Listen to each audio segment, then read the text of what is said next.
Com o PIB brasileiro crescendo somente 1,1%, o governo brasileiro usou uma justificativa que, na verdade, o PIB público caiu, que representa uma austeridade fiscal maior, mas que o PIB privado aumentou significativamente.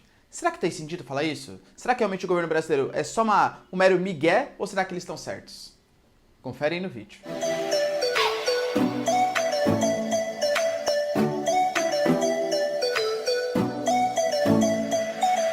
Fala galera, beleza? Vocês também estão legais, tranquilos, de boa? Então tá, ó. Galera, se vocês querem saber tudo sobre geografia, geopolítica, atualidades, economia, enfim, tudo para se manter sempre bem atualizado e manda bem no seu concurso ou no seu vestibular, já se inscreve no canal, deixa seu like e compartilha esse vídeo, que eu, professor Ricardo, conto muito com a ajuda de vocês, belezinha? Então tá. Galera, é o seguinte, vamos contextualizar o negócio aqui, ó. Teve a divulgação do PIB essa semana, que foi uma divulgação bem abaixo do que a gente esperava lá no comecinho do ano. Se as previsões do começo de 2019 davam conta de um PIB de 2,5, entre 2 e 2,5, aí chegou no fim de 2019 com um PIB de 1,1. O governo inicialmente falou que era uma coisa que se esperava, mas depois eles eram com a justificativa. E essa justificativa pode ter parecido bem estranha no primeiro momento, e realmente é um pouquinho, tá? E eu quero fazer vocês entenderem. O governo diferenciou o PIB público do PIB privado. Será que faz sentido fazer isso? Seguinte, ó. Segundo o governo, né? Esse crescimento de 1,1, ele foi bom porque a gente teve uma redução do PIB público e um aumento de 2,75 no PIB privado. Como que funciona o PIB, né? Aliás, o que é o PIB? O PIB é o Produto Interno Bruto. Ah, beleza, professor, essa sigla, ok, né? É uma continha bastante complexa e que, aliás, muitas vezes utilizar só ela para medir se um país está bem ou não economicamente pode não ser uma coisa tão boa assim. Se, por exemplo, imagina, a gente pega o PIB durante o governo militar. Meu Deus, cara, o PIB crescia assim 8, 9% ao ano. Por quê? Porque o Estado gastava um monte, então fazia uma série de bens e serviços, mas em compensação deixava a gente com uma baita dívida externa, percebe? Uma dívida que, aliás, a gente tem que pagar até hoje, né? Os juros, a amortização dessa dívida e tal. Então, não necessariamente um PIB tão grande significa que a economia está boa. A gente, para conseguir entender questões econômicas, quanto mais avaliações qualitativas a gente conseguir, melhor. O PIB é uma delas. O que o PIB mede? De maneira geral, tá? O quanto que o Estado gastou, o quanto que o capital, né, as famílias gastaram, a balança comercial do seu país, ou seja, você pega o tanto que você exportou menos o tanto que você importou, ou seja, o que você gastou e comprou dinheiro, né? E investimentos em capital fixo. Capital fixo aqui eu posso colocar para vocês, uma empresa comprando maquinários, comprando equipamentos e por aí vai, tá bom? Isso tudo somado é o que a gente considera o nosso PIB, ou seja, todos os bens e serviços fornecidos nesse país.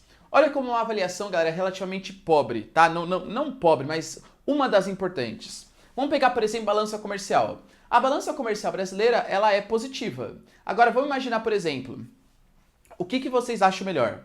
O Brasil ganhar muito dinheiro exportando soja e não gastar nada importando tecnologia, ou o que vai dar um PIB gigantesco, um PIB muito bom, ou o Brasil exportar muita soja, mas também gastar importando inovações, tecnologias, equipamentos. Se vocês pensarem no ponto de vista meramente quantitativo, o nosso PIB na primeira situação, onde a gente só exporta e não importa a tecnologia, seria um PIB maior. Mas concorda comigo que importar tecnologias é uma coisa boa?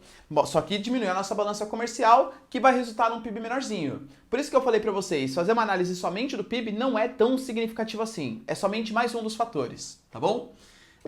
E aí, o que o governo brasileiro tentou justificar? Os gastos públicos, eles realmente reduziram nesse último ano, porque a gente está com uma vertente um pouco mais liberal, uma vertente que defende menor intervenção do Estado na economia e tal, e aí, naturalmente, quando você reduz os gastos públicos, isso reduz o PIB total. Só que os investimentos do setor privado, eles aumentaram.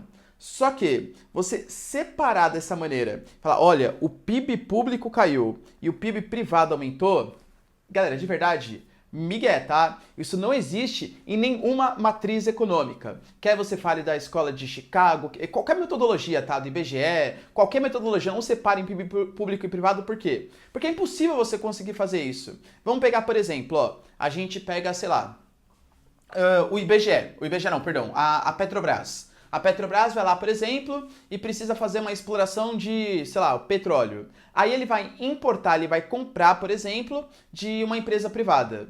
E aí, isso seria um PIB público ou privado? Porque é a Petrobras que está gastando, mas em compensação, é uma empresa privada que está vendendo. E aí, é público ou privado? Ah, professor, depende do interesse do governo. Exatamente. é muito difícil você conseguir separar em PIB público e privado. Metodologicamente não faz sentido fazer essa diferença. Não dá para medir essa diferença, tá bom? Aqui eu coloquei para vocês, né, ó. Existe total relação entre gasto estatal e privado. É muito difícil fazer essa separação. A gente pega empresas públicas que gastam em setor privado, o setor privado que gasta com coisas públicas, que compra da iniciativa pública, da Petrobras, etc. Então é difícil ter essa dimensão do que é público e privado. Além do que, essa ideia, tá? Eu particularmente, galera, aqui vai sair um pouco, né, professor Ricardo, entra um pouco o Ricardo comentário aqui.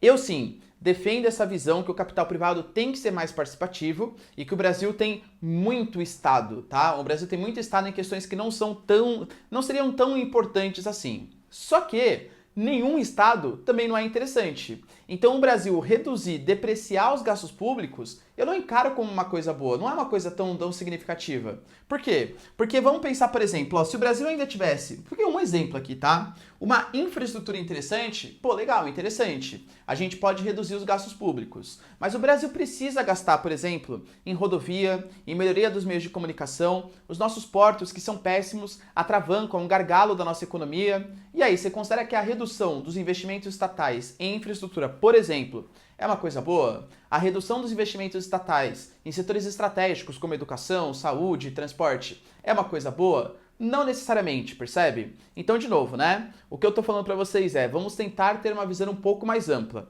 Dividir em PIB público e privado não faz o mínimo sentido. A gente tem que trazer um pouco mais de iniciativa privada, que nem o Brasil tá fazendo mesmo, tá? Com queda da taxa de juros, tentar desburocratizar um pouco a economia, com a MP da liberdade econômica, a reforma tributária que vem sendo prometida há muito tempo e não vai, né? Não vai o caminho o negócio.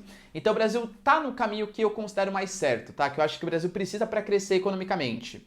Mas agora, falácia, galera, de investimento público caiu, PIB público caiu e PIB privado aumentou, parece muito mais uma tentativa de enganar a população para falar que o Brasil não foi bem. O Brasil não foi bem porque a nossa balança comercial teve uma exportação recorde negativa dos últimos tempos, pela crise da Argentina, pela guerra comercial, pela instabilidade econômica do nosso país, briga entre o Congresso, briga entre o Poder Executivo, pela falta de capacidade de investimento, pelo alto endividamento que o Estado tem, que não é só desse governo, mas dos governos passados também. Tem que encarar a realidade, tem que mostrar a realidade. E fazer essa divisão, que metodologicamente não faz o mínimo sentido, não ajuda a explicar o real problema do Brasil e quais são os caminhos que o Brasil precisa encarar de verdade. Beleza?